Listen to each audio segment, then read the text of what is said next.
मैं कृतार्थ हो जाऊं, ऐसा इनके मन में विचार था। सच्चा भाव दुर्लभ है, अतः यदि मैं संत पाद त्राण रक्षक कहलाऊं तो भी मेरे लिए सौभाग्य की बात है। मोरे शरण रामई की पनही, मेरे शरण रामई की पनन। राम राम भाई राम। और बढ़िया जी जी, ये प्रसाद मम्मी ने कही प्रसाद बांट देंगे जी जी, भोग लगा दिया घर पे जी जी बांट देंगे। अच्छा भोग लगा दिया। हाँ मैं तो जी दी बैठो साहब, आज दिन का ही ना जाए काम करें, आप तो चलो है ना। तो अतः यदि मैं संत पाद त्राण रक्षक कहलाऊं तो भी मेरे लिए सौभाग्य की बात है। यदि संतों के चरणों की सेवा नहीं मिले तो उनके जूतियों की सेवा मिल जाए, बड़े सौभाग्य की बात है। मोरे शरण रामई की पनई, जैसे भगवान भरत जी कहते मेरे शरण तो राम की पनई जूतियां ही हैं। मैं भगवत भक्ति है और संतन की पनई को रक्षक कहा हूं मैं। इसमें भक्त भक्ति का श्रेष्ठ भाव है, भक्ति का श्रेष्ठ भाव है, दीनता का भाव है। और राम से अधिक राम कर दासा, शास्त्र में कहा गया है कि राम से अधिक राम के दासों को पूजे, उनकी माने वो ही भगवान है। यह चरितार्थ है। भगवत पाद त्राण की अपेक्षा भक्त पाद त्राण की सेवा सुलभ एवं श्रेष्ठ है।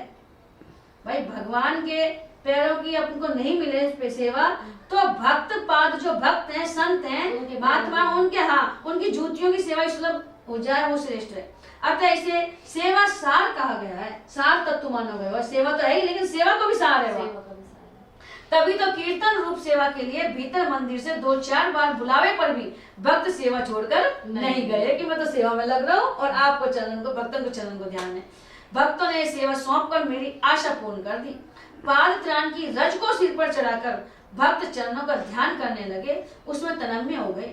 श्री प्रियादास जी कहते हैं कि भक्त रूप दर्शायो दूर, अर्थात परम गोप्य, परम गोपनीय और दुर्लभ जो भक्त पाद त्राण में भक्ति रखते हैं, उसे सूरदास जी ने आचरण करके प्रत्यक्ष दिखला दिया। कहने में और करने में अंतर रहता है। कह तो बहुत देते हैं लेकिन उसको अपने जीवन में नहीं डाल पाते, तो इन्होंने वो प्रत्यक्ष करके दिखला दिया। मंदिर के अधिकारी, पुजारी आदि अनेक विशिष्ट भक्त एवं परीक्षक संत ने इनके इस दिव्य भाव को देखा तो भाव विभोर होकर कहने लगे। तो वाइट लीजिए प्रसाद, फिर कौन आया वो वाला? मम्मी ने कही है क्या?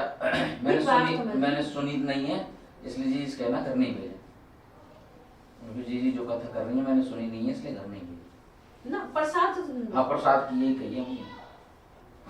नाम तो यहाँ बांट लेंगे। हाँ मैंने भाई चढ़ाया हुआ तो हाँ, ना वो कह दी इसलिए ले लो प्रसाद। हाँ ये ले जाओ और ले जाओ ना गुड़िया ही होगी और ले जाओ ना जी वो तो वहाँ पर है। अच्छा वो पापा हॉस्पिटलाइज्ड है उनके